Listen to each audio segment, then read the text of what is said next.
Hi, this is Delana Dixon. Now, just because you're not Kate Middleton and marrying a prince doesn't mean that your table manners should be common. We're here at City House in the Park Central Hotel with Samantha von Sperling, Hi. image consultant, right? And Yes, etiquette expert. Today I just want to go over dining etiquette, and it's really not complicated. Right. The common denominator of all etiquette and protocol rules throughout history is common courtesy. So to hold stemware, it's very simple. You just want to take 3 fingers and hold your glass by the stem. Now, if you feel that the glass is over full and not weighted properly and you don't feel confident about holding it down here, well then make yourself a little tripod and hold it here. Delana, have you ever been to a wedding or a formal function and realized that somebody has stolen your bread plate? yes, it's happened before because they're not sure which side that's on, right? That's correct. It's one of my pet peeves. And then what happens is that a lot of people then steal their neighbor's bread plate, and it's a domino effect I'm sure around I'm the guilty table. of that, yes. So here's what to do. If you're not sure which bread plate is yours, by the way, it's always on the left. Left But side. just in case you forget, you can do this under the table. B and D. B is for bread, D is for drink. You can do this under the table and nobody will be none the wiser. I will remember that. Okay? Wonderful. Right?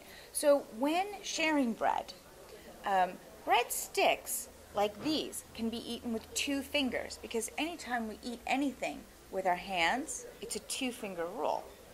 Let's say we take a piece of bread like this. Would you please pass me the butter? Absolutely. Okay, so what I'm going to do is I'm going to take with my butter knife a serving of butter, a little bit of butter. I don't really eat butter because I'm on a diet, but just to show you what to do. And I put the butter on the side of my plate. Right? Would you like some? Thank you very much. You are very welcome. So then what I don't do is I don't manhandle an entire slice of bread, take the butter, slather it all over, and begin to eat it like that, because that's not correct. What we want to do is we want to break off a bite-sized morsel, just a morsel. And you're going to butter, if you're going to use butter, 1 morsel at a time. That is the correct etiquette and protocol for eating bread and butter at a table. 1 morsel at a time, 2 fingers. Samantha, I think I'm going to go for the breadstick. So, using my 2 fingers, I just reach for it, take a breadstick. And now, would I break this breadstick into smaller pieces? You can. Wonderful. It looks like it could be a little difficult with the cheese and the... Yeah, there's a lot going on There's a lot here. going on in that There's bowl. a lot going on. So we take our salad fork, which is the one we work outside in. So it is the one furthest from the plate, and it is also slightly smaller than our main course, our entree fork. Sometimes restaurants use 2 entree forks because they just think it's more aesthetically pleasing. Don't panic. Just work outside in. Always use the fork that is furthest from the plate. You notice that my index finger is on the back of the spine of my utensil. This allows me to press down. It allows me better control of my fork. And notice I also keep my fork face down, even when I put something into my mouth. Why? Because forks are actually designed to be handled this way because it mimics the curvature of your palate. The trick is to fold the lettuce onto your fork, which means that it might take you some time, and you're going to have some patience. Sometimes lettuce doesn't want to fold. You're just going to have to do the best you can. And then you're just going to open wide and hope for the best. Now, if you get vinaigrette on your chin, that's what your napkin is for. Hi, I'm Fabio Caprelli, Executive Chef at City House, New York. Today I'm serving tagliatelle pasta with a duck ragu.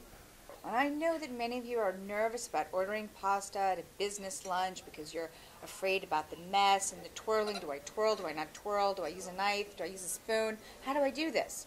Well, no, you don't use a knife. And 2, never, ever, ever use a spoon. It's just not done.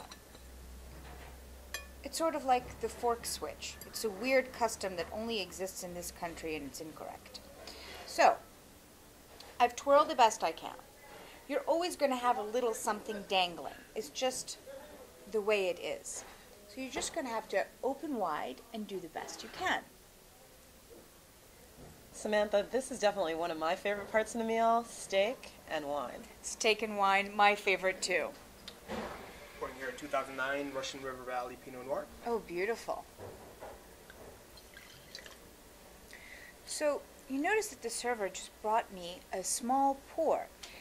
It's the job of the host to taste the wine to make sure that their guest is not about to be poisoned, right? In case the wine is corked or off or not a good vintage, whatever the case may be.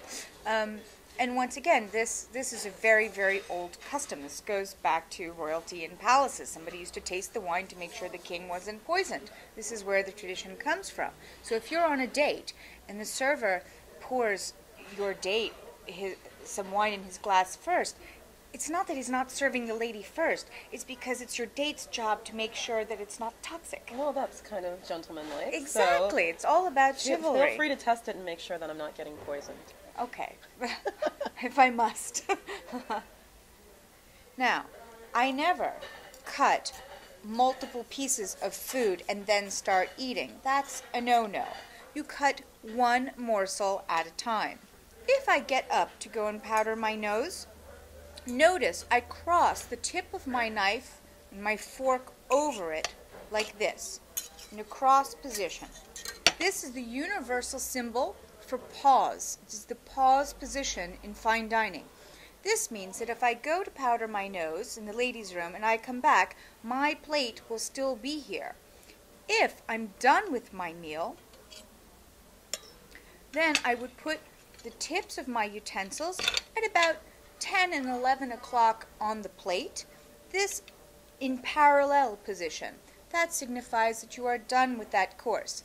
By the way, I'm not going to allow the server to take my plate if my dining companion is not finished yet. That's considered rude. It's like rushing your guest.